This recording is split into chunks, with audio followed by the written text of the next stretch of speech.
11 horas. Ese fue el tiempo que pasé torturándolo antes de quemarlo vivo. 11 horas rompiendo sus huesos uno por uno con un bate de béisbol. 11 horas cortándole pedazos de piel con un cuchillo. 11 horas escuchando sus gritos mientras le hacía lo que nunca pensé que sería capaz de hacerle a otro ser humano. Y cuando finalmente ya no podía moverse, cuando ya no podía gritar, lo rocié con gasolina. Lo empapé. Y prendí un fósforo. Vi cómo las llamas consumían su cuerpo. Vi cómo se retorcía una última vez. Vi cómo se convertía en cenizas el hombre que alguna vez llamé abuelo. 72 años. Esa es mi condena. 72 años en esta prisión. Salgo cuando tenga 93. Si es que sobrevivo hasta entonces, porque cada día desde que llegué aquí hace 2 años ha sido un infierno. Los guardias me dan palizas, todos los días, a veces 2 veces al día. Accidentes durante las inspecciones, caídas en las escaleras. Peleas con otros presos que misteriosamente nunca reciben castigo. He estado en la enfermería 47 veces en 2 años. Tengo cicatrices por todo el cuerpo. 3 costillas que nunca sanaron bien. Visión permanentemente dañada en mi ojo izquierdo. Y un recordatorio constante de por qué estoy aquí. Maté al comandante Héctor Ruiz, leyenda de la policía local.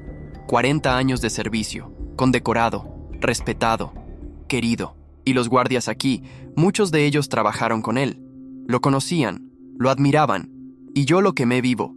Así que para ellos cada golpe es justicia, cada hueso roto es venganza, cada día que sobrevivo es un día más de lo que merezco según ellos. Me lo dicen mientras me golpean. Esto es por Héctor, esto es por un hermano caído, esto es para que nunca olvides lo que hiciste. Como si pudiera olvidarlo, como si las imágenes de esa noche no estuvieran grabadas en mi mente para siempre. Durante 2 años he guardado silencio, he soportado las palizas, he aceptado mi condena. He vivido cada día sabiendo que probablemente no voy a sobrevivir los 72 años, que voy a morir aquí, golpeado hasta la muerte, o tal vez envenenado, o tal vez en un accidente que nadie va a investigar porque nadie se preocupa por el tipo que mató a un policía. Pero hoy rompo mi silencio, porque algo cambió. Una periodista llamada Emma Ortega ha estado investigando, ha estado cavando en la vida de mi abuelo, y ha encontrado cosas que yo sabía pero que nadie más quería ver, cosas que el juicio ignoró, cosas que la hermandad policial enterró junto con mi abuelo. Y ahora que esas cosas están saliendo a la luz, ahora que la verdad finalmente está emergiendo, necesito contar mi historia, completa, sin filtros, antes de que me maten aquí dentro. Hoy voy a contar por qué lo hice, por qué torturé a mi propio abuelo durante 11 horas, por qué lo quemé vivo, por qué acepté 72 años de condena, por qué soporto palizas diarias sin defenderme. Y cuando termines de escuchar, vas a entender. Tal vez no vas a estar de acuerdo, tal vez vas a pensar que merecía morir aquí, o tal vez vas a pensar que el sistema me falló tanto como me falló a mí cuando más lo necesitaba. Me llamo Adrián, tengo 23 años, llevo 2 años en esta prisión de máxima seguridad y me quedan 70 por delante. Y esta es mi historia. Crecí en una familia pequeña, mi madre Silvia, mi hermana menor Sofía y yo. Mi padre nos abandonó cuando yo tenía 5 años. Nunca volvimos a saber de él, así que fuimos solo nosotros 3. Mi madre trabajaba doble turno como enfermera para mantenernos. Sofía y yo éramos inseparables. Ella era 3 años menor que yo. La protegía en la escuela, la ayudaba con la tarea. Éramos el equipo. Éramos todo lo que teníamos. Mi abuelo materno, Héctor Ruiz, era una figura importante en nuestras vidas, especialmente después de que mi padre se fue. El abuelo era comandante de la policía local, un hombre respetado, admirado. Todo el mundo en el pueblo lo conocía. Todo el mundo confiaba en él. Era el tipo de policía de película, el que ayudaba a ancianas a cruzar la calle, el que daba charlas en las escuelas sobre no usar drogas, el que organizaba eventos comunitarios, el héroe local, y para nosotros era el abuelo perfecto. Nos visitaba seguido, nos llevaba al parque, al cine, a comer helado, le compraba regalos a Sofía, Muñecas cuando era pequeña, ropa cuando creció, siempre atento, siempre cariñoso, siempre presente. Mi madre decía que éramos afortunados de tenerlo, que no todos los niños tenían un abuelo tan involucrado, tan dedicado. Cuando yo tenía 16 años y Sofía 13, noté que ella empezó a cambiar. Mi hermana, que siempre había sido alegre, extrovertida, la que tenía 1.000.000 de amigas, la que siempre estaba riendo, empezó a estar callada, retraída, como si una sombra hubiera caído sobre ella. Pasaba mucho tiempo en su cuarto con la puerta cerrada. No quería salir con sus amigas cuando la invitaban. Sus calificaciones empezaron a bajar dramáticamente. De ser una estudiante de sobresaliente, pasó a apenas aprobar. Cuando le preguntaba qué le pasaba, solo decía que estaba cansada, que la escuela era estresante, que tenía mucha tarea, que no me preocupara. Pero yo me preocupaba, porque conocía a mi hermana, conocía cada una de sus expresiones, cada uno de sus gestos, y esta Sofía callada, asustada, no era mi hermana, era alguien más, alguien quebrado. Empezó a usar mangas largas incluso en pleno verano. Cuando le preguntaba por qué, decía que tenía frío, que se sentía más cómoda así. Pero yo vi las marcas una vez, cuando estaba lavando platos y la manga se subió sin que se diera cuenta. Cortes en sus antebrazos, líneas delgadas, cicatrices viejas y nuevas. Se estaba autolesionando y yo no había notado hasta ese momento. Le dije a mi madre. Ella llevó a Sofía al doctor. El doctor dijo que probablemente era depresión adolescente, algo común a esa edad especialmente en niñas. Le recetó antidepresivos, sertralina primero, después fluoxetina cuando la primera no funcionó. Recomendó terapia. Mi madre la llevó a 3 sesiones, pero Sofía se negó a hablar con la terapeuta. Se sentaba en silencio durante toda la hora, y eventualmente mi madre dejó de llevarla porque decía que era caro y no estaba funcionando. Pero Sofía no mejoraba, si acaso, empeoraba. Dejó de comer con nosotros, decía que no tenía hambre, que había comido algo en la escuela. Perdió peso, mucho peso, su ropa le quedaba holgada, tenía ojeras permanentes, se veía enferma, físicamente enferma, como si algo la estuviera consumiendo desde adentro. Empezó a usar mangas largas incluso en verano. Empezó a evitar al abuelo cuando venía a visitarnos. Eso me pareció raro. Sofía siempre había sido la favorita del abuelo. Siempre se emocionaba cuando él llegaba. Pero ahora se encerraba en su cuarto. Ponía excusas para no estar en la misma habitación que él. Una vez le pregunté directamente, ¿por qué evitas al abuelo? ¿Pasó algo? Ella me miró con ojos que nunca voy a olvidar. Ojos llenos de miedo, de dolor, de algo que no podía nombrar. Y después dijo, nada, no pasó nada. Solo quiero estar sola. Y se fue a su cuarto. Debía haber presionado más. Debía haber insistido. Debía haber protegido a mi hermana pequeña. Pero no lo hice. Porque confiaba en el abuelo. Porque nunca, ni por un segundo, sospeché que él podría ser la razón del cambio de Sofía. Porque era el comandante Héctor Ruiz. Un héroe. Un hombre respetado. Mi abuelo. Cuando yo tenía 19 y Sofía 14, ella se suicidó. Fue un martes por la mañana. Yo estaba en la universidad, mi madre estaba en el trabajo. Sofía se quedó en casa diciendo que estaba enferma. Y se colgó, en su propio cuarto, con su propio cinturón. La encontró mi madre cuando volvió a casa a la hora del almuerzo para revisar cómo estaba. El funeral fue devastador. Toda la escuela vino, sus amigas llorando, los maestros sin saber qué decir, mi madre destruida, yo en shock completo. Y el abuelo. El abuelo estaba ahí, llorando, abrazando a mi madre, diciendo que Sofía estaba en un lugar mejor ahora, que Dios tenía un plan, que teníamos que ser fuertes, y yo lo abracé. Le agradecí por estar ahí, por apoyarnos, sin saber, sin tener idea. La investigación de su muerte fue breve. Suicidio adolescente. Depresión. No dejó nota. No dejó explicación. Solo se fue. Y nos dejó con preguntas que nunca serían respondidas. O eso pensé. 2 años después. Yo tenía 21. Estaba terminando la universidad, viviendo solo en un apartamento pequeño. intentando reconstruir mi vida después de la pérdida de Sofía. Mi madre finalmente había empezado a limpiar el cuarto de Sofía, algo que no había podido hacer durante 2 años. Me llamó, me pidió que viniera, que la ayudara, que tal vez juntos podríamos hacerlo. Fui.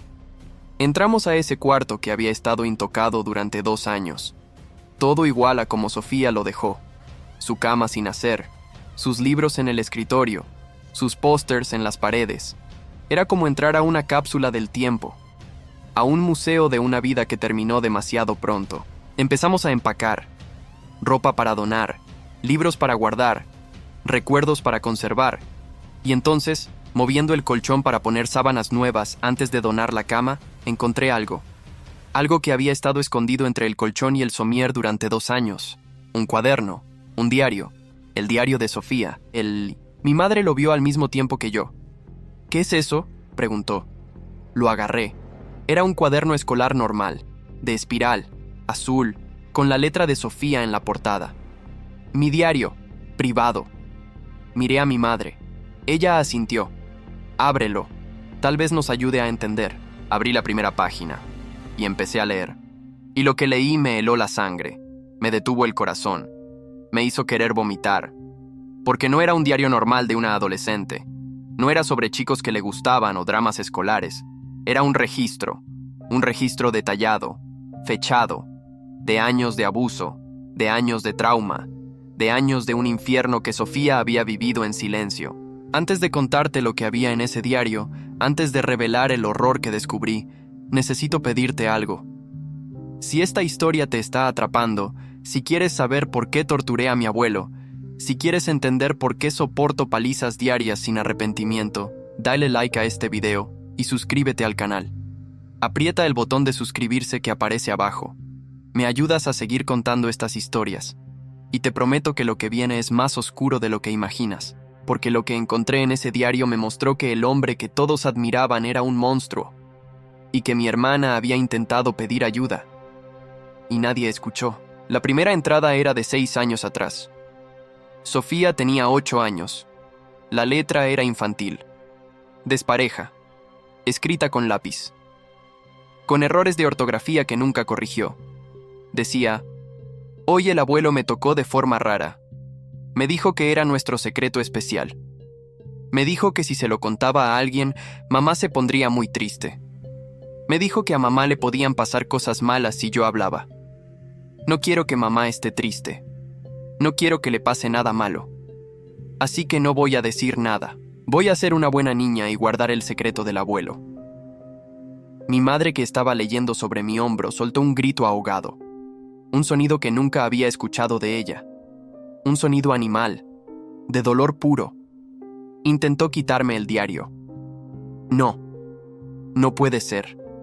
No puede estar diciendo lo que creo que está diciendo. Mi papá no. No, mi papá. Sus manos temblaban. Su cara se había puesto completamente blanca. Pero yo seguí leyendo. Necesitaba saber. Necesitaba entender la magnitud de lo que mi hermana había vivido en silencio. Las entradas continuaban, mes tras mes, año tras año. Sofía documentaba meticulosamente cada vez, con el detalle que solo un niño traumatizado puede tener. Porque para ella era importante recordar. Era importante tener un registro. Tal vez pensaba que algún día alguien lo leería, que alguien finalmente sabría la verdad. Cada visita del abuelo, cada vez que él la tocaba, cada vez que la obligaba a hacer cosas que ningún niño debería saber que existen, cada vez que la amenazaba con consecuencias terribles si hablaba.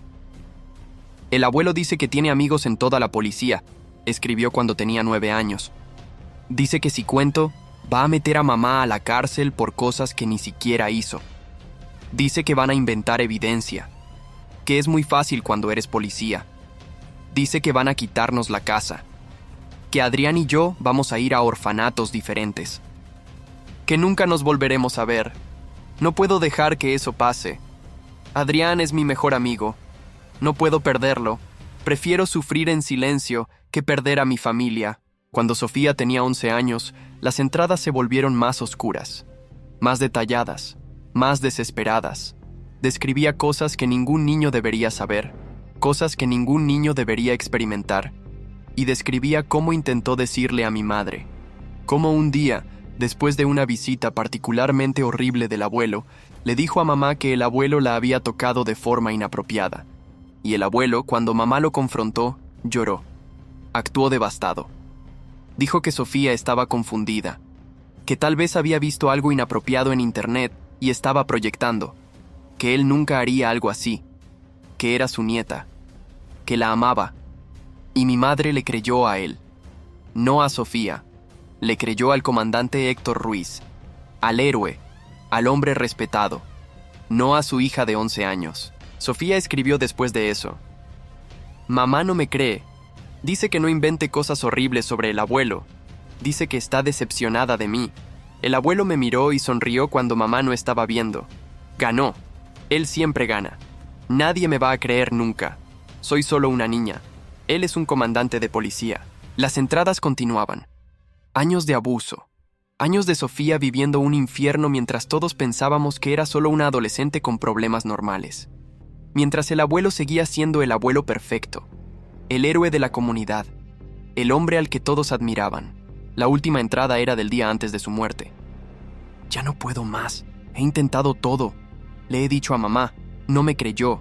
Intenté decirle a la consejera de la escuela. Ella llamó al abuelo para aclarar las cosas, y él usó su placa para hacerme parecer una niña problemática que busca atención. Intenté dejarlo escrito aquí por si algo me pasaba. Pero ¿quién va a creer un diario? El abuelo tiene razón. Él siempre gana. Tiene el poder. Tiene los amigos. Tiene la placa. Y yo solo tengo este dolor que me está matando por dentro. Perdón, Adrián. Perdón, mamá. Pero no puedo seguir viviendo así. El abuelo ganó. Cerré el diario. Mis manos temblaban. Mi madre estaba en el suelo llorando, gritando: no, no, no. Mi bebé. Mi bebé intentó decirme y yo no le creí. Dios mío, ¿qué he hecho? Y yo solo podía pensar una cosa: mi abuelo. El hombre que me llevaba a partidos de béisbol, que me enseñó a andar en bicicleta, que me daba consejos sobre la vida. Ese hombre había abusado de mi hermana durante años, la había destruido, la había empujado al suicidio y había salido impune. Me levanté, guardé el diario en mi mochila. Mi madre me preguntó qué iba a hacer. Le dije: voy a la policía, voy a denunciarlo, voy a asegurarme de que pague por lo que hizo.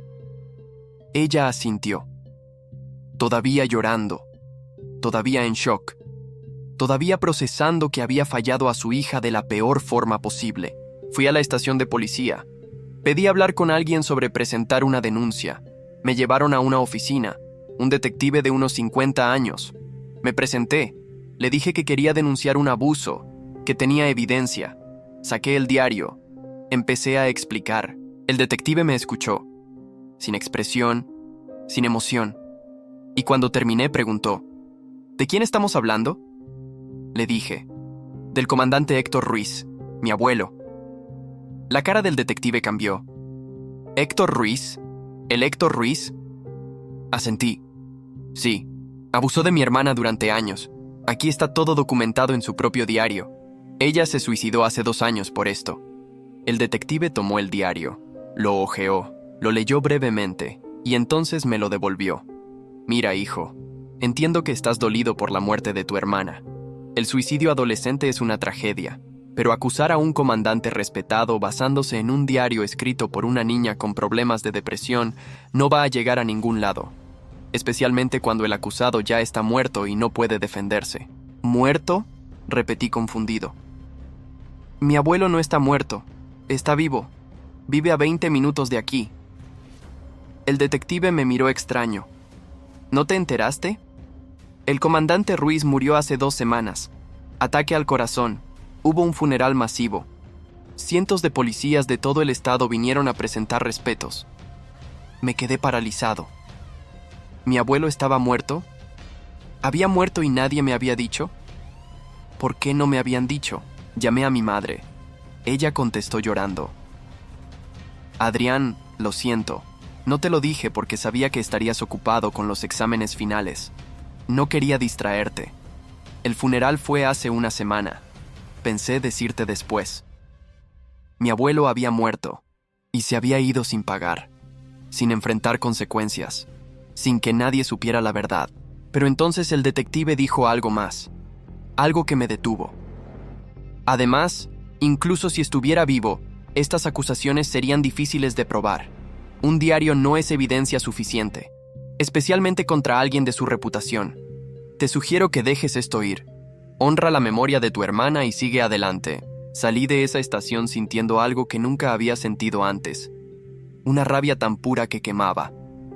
El sistema que se suponía que protegía a las víctimas me acababa de decir que mi hermana no importaba, que su trauma no importaba, que su muerte no importaba, porque el perpetrador era un policía respetado, porque tenía una placa, porque tenía poder. Y entonces me di cuenta de algo.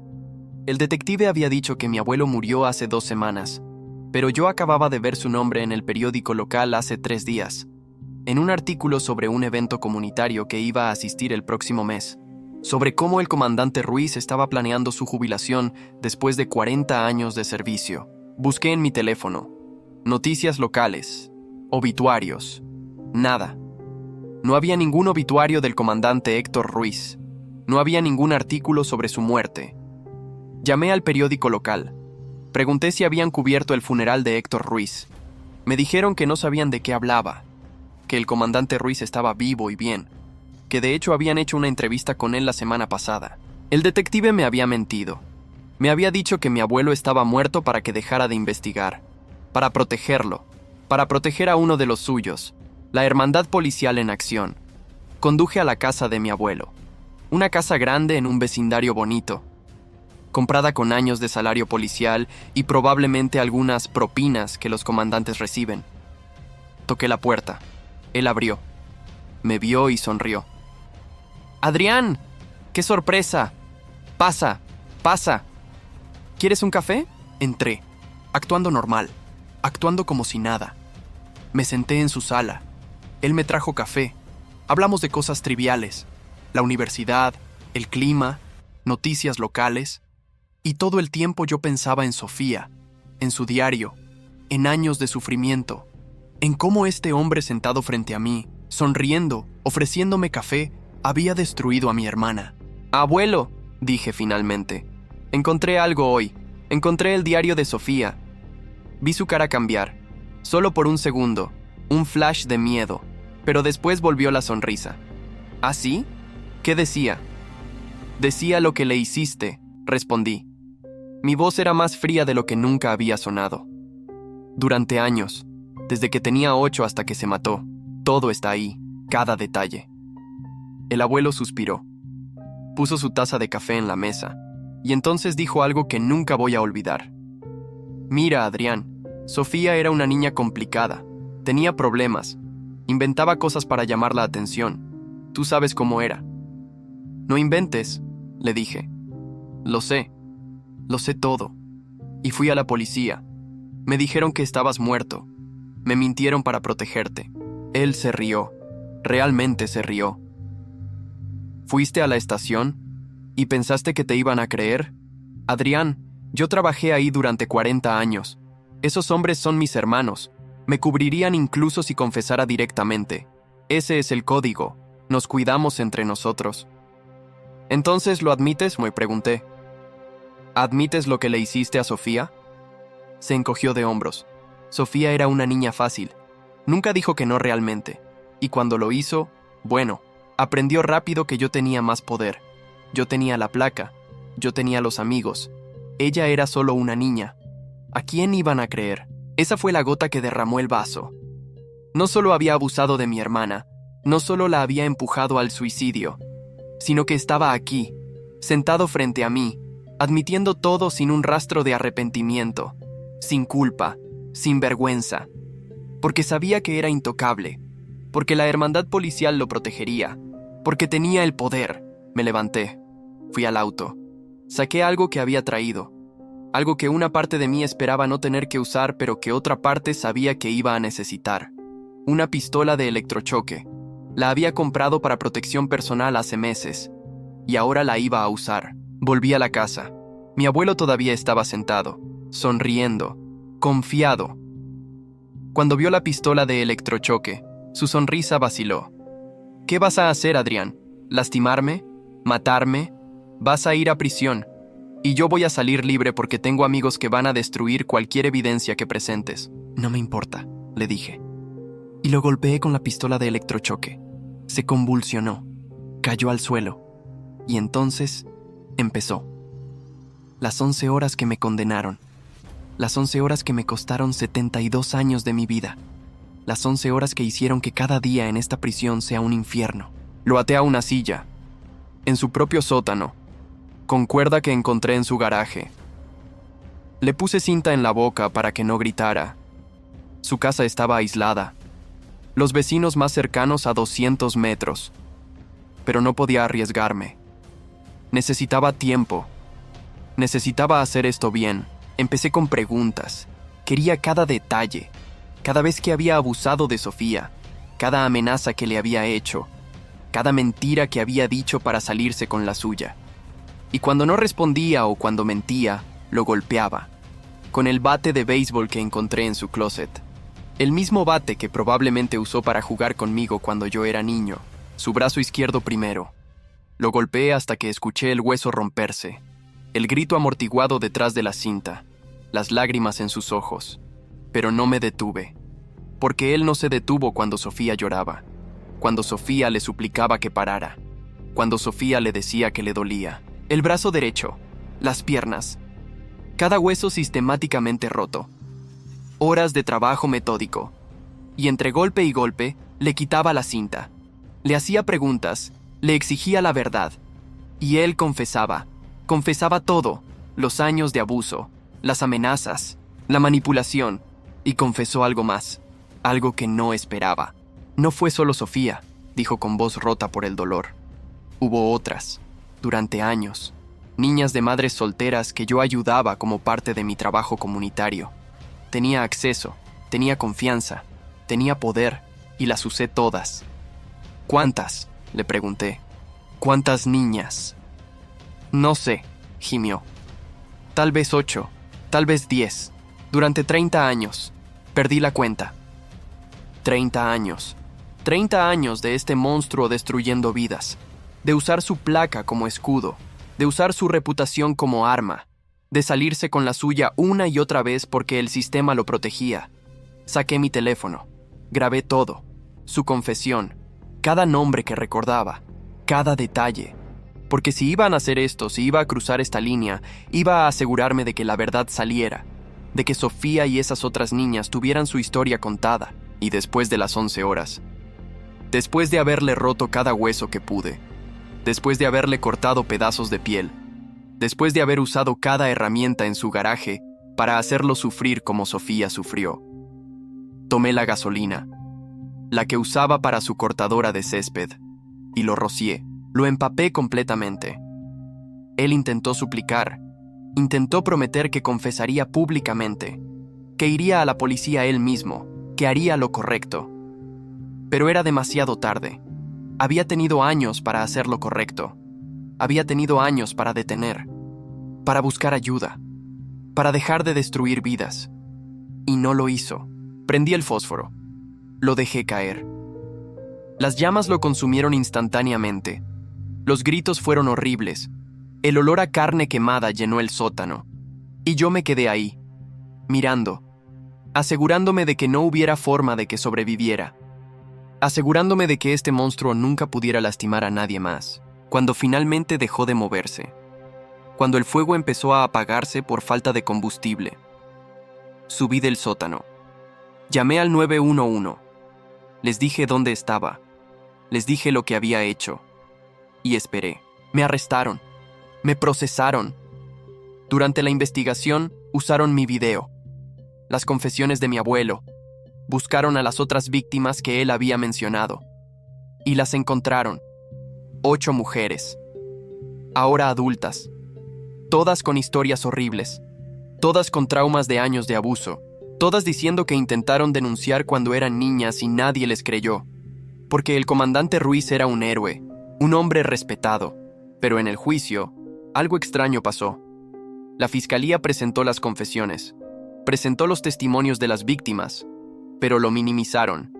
Lo trataron como alegaciones sin pruebas concluyentes, como memorias poco confiables de eventos de hace décadas, como el diario de una niña con problemas mentales, y en cambio se enfocaron en mí, en las 11 horas, en cada hueso roto, en las quemaduras, en el fuego, en la brutalidad. El fiscal dijo: este no es un caso de justicia, es un caso de venganza sádica. Adrián torturó a un héroe de la comunidad de la forma más cruel imaginable. Merece la condena máxima. Mi abogado intentó argumentar defensa propia emocional, trauma extremo, actuando bajo provocación. Pero el jurado vio las fotos. Vio el video que yo mismo grabé. 11 horas de tortura. No fue defensa propia. Fue algo más oscuro. Me declararon culpable. Tortura. Asesinato en primer grado con agravantes. Mutilación. El juez me sentenció a 72 años. Señor Adrián, me dijo, entiendo que actuó por dolor, por pérdida, pero lo que hizo fue monstruoso. 11 horas de tortura sistemática. Esto no es justicia, es depravación. Pasará el resto de su vida útil en prisión. Y me trajeron aquí, a esta prisión de máxima seguridad, donde muchos de los guardias conocían a mi abuelo, donde muchos trabajaron con él, donde la hermandad policial me recuerda cada día que maté a uno de los suyos. Las palizas empezaron la primera semana. El capitán Durán, un guardia de 50 años que trabajó con mi abuelo durante 20 años, lidera el grupo. Son 5 guardias en total, todos excompañeros de mi abuelo, todos convencidos de que yo maté a un héroe. Esto es por Héctor, me dice cada vez que me golpea. Cada hueso que te rompemos es por un hueso que le rompiste a él. Y lo hacen, sistemáticamente. Tienen un calendario. Lunes, costillas, miércoles, dedos, viernes, cara. Cada semana el mismo patrón, como un trabajo, como una rutina. Costillas rotas 3 veces, dedos rotos tantas veces que perdí la cuenta, la nariz rota 3 veces, la mandíbula 2 veces. Tuve que comer con pajilla durante 2 meses la segunda vez, porque no podía abrir la boca. Los otros presos saben lo que pasa, lo ven, pero nadie dice nada. Porque soy el tipo que mató a un policía, y en prisión hay una jerarquía. Los que matan policías están en el fondo. Incluso los violadores me miran con desprecio. Incluso los asesinos de niños piensan que soy peor que ellos, porque toqué a uno de los suyos, a uno de los que los encierra. Los reportes médicos están falsificados. Cada vez que voy a la enfermería, el reporte dice caída. Resbaló en la ducha. Tropezó en las escaleras. Accidente durante ejercicio. 47 veces en 2 años. 47 accidentes. Y nadie investiga. Porque el sistema protege a los suyos, incluso aquí adentro. He aprendido a no gritar, a no suplicar, porque eso solo los hace golpear más fuerte. Los emociona, les da poder. He aprendido a disociarme, a ir a otro lugar en mi mente mientras mi cuerpo es destruido. Pienso en Sofía, en cómo ella debió hacer lo mismo durante años, desconectarse del dolor, ir a otro lugar mentalmente, sobrevivir. Y si ella pudo sobrevivir años de abuso, yo puedo sobrevivir esto, día a día, golpe a golpe. Pero hace 3 meses, algo cambió. Una periodista independiente llamada Emma Ortega empezó a investigar. Había escuchado rumores sobre mi caso, sobre cómo el juicio había minimizado los crímenes de mi abuelo, sobre cómo la hermandad policial había cerrado filas, sobre cómo había algo más en esta historia que no estaba siendo contado. Emma es especialista en casos de abuso institucional. Ha destapado escándalos en iglesias, en escuelas, en departamentos de policía. Tiene reputación de ser implacable, de no parar hasta encontrar la verdad. Y cuando escuchó sobre mi caso, algo le dijo que había una historia ahí. Una historia que necesitaba ser contada. Empezó a buscar a las víctimas. Las otras niñas que mi abuelo había mencionado en su confesión. Fue difícil. Muchas habían cambiado de nombre. Muchas se habían mudado lejos tratando de escapar de los recuerdos. Muchas no querían hablar. No querían revivir el trauma. Pero Emma fue paciente, persistente, y eventualmente las convenció. 8 mujeres, ahora entre 25 y 40 años. todas con la misma historia, todas hijas de madres solteras, todas abusadas por el comandante Ruiz durante su niñez, todas amenazadas con el poder de su placa, todas intentaron denunciar, ninguna fue creída, porque él era el Héctor Ruiz, el héroe, el hombre que todos admiraban, y ellas eran solo niñas problemáticas según los reportes que él mismo escribió. Emma las entrevistó. A todas. Horas y horas de testimonios, grabados, documentados, verificados. Las llevó a terapeutas especializados en trauma. Consiguió sus registros médicos de la época, registros que mostraban lesiones consistentes con abuso sexual, pero que habían sido ignorados o mal interpretados. Construyó un caso sólido, irrefutable, y las publicó, artículo tras artículo. Las víctimas olvidadas del comandante Ruiz. Cómo la hermandad policial protegió a un predador. Adrián, asesino o vengador. Los artículos se volvieron virales, millones de lecturas, comentarios divididos, algunos diciendo que merecía estar libre, otros diciendo que merecía morir aquí. El caso se reabrió públicamente, no legalmente. Mi condena sigue siendo final.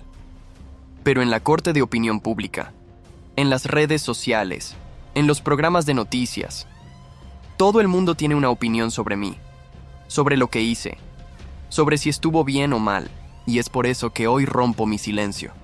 Porque Emma me pidió que contara mi versión, completa, sin filtros, y porque si voy a morir aquí, y probablemente lo haré, quiero que la verdad se sepa, que Sofía no sea olvidada, que esas otras niñas no sean olvidadas, que la gente entienda que el sistema falló.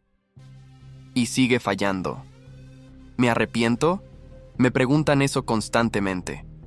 Y la respuesta es compleja.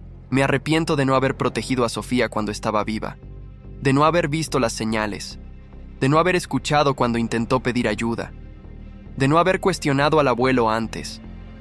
No me arrepiento de haberlo matado. Necesitaba morir. Era un peligro, un predador que había destruido innumerables vidas durante 30 años. Y el sistema lo protegía. Lo iba a seguir protegiendo. Eliminé una amenaza que nadie más iba a eliminar. Me arrepiento de las 11 horas. De la tortura. De haber cruzado esa línea hacia algo tan oscuro. Porque una parte de mí disfrutó haciéndolo sufrir. Una parte oscura que no sabía que tenía. Y esa parte me asusta. Pero al final, si pudiera volver atrás, no sé si haría algo diferente. Tal vez un método más rápido. Tal vez solo un disparo. Pero él seguiría muerto. Yo seguiría aquí. Y las palizas seguirían llegando. Porque maté a un policía. Y eso es imperdonable en los ojos de la hermandad. He sobrevivido 2 años. Me quedan 70. No creo que llegue a 10. Los guardias están cada vez más agresivos. Las caídas cada vez más convenientes. En algún momento voy a tener un accidente que va a ser fatal. Y nadie va a investigar demasiado. Porque soy el tipo que mató al comandante Héctor Ruiz. Pero mientras esté vivo, voy a seguir contando esta historia. Voy a seguir recordándole al mundo quién era realmente mi abuelo.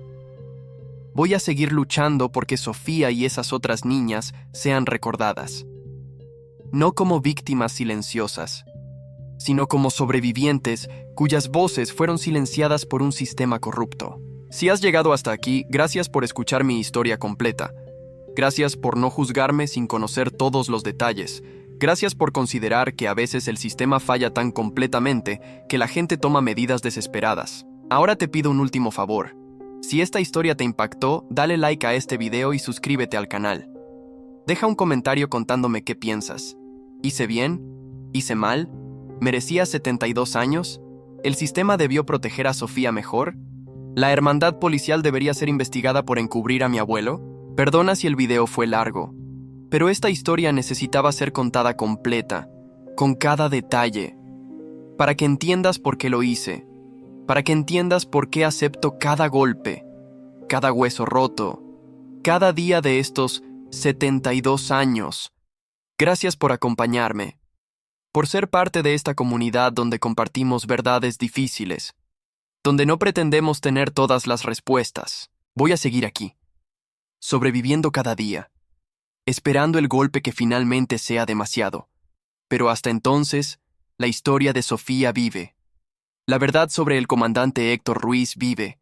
Y tal vez, solo tal vez, eso hace que todo valga la pena. Por Sofía.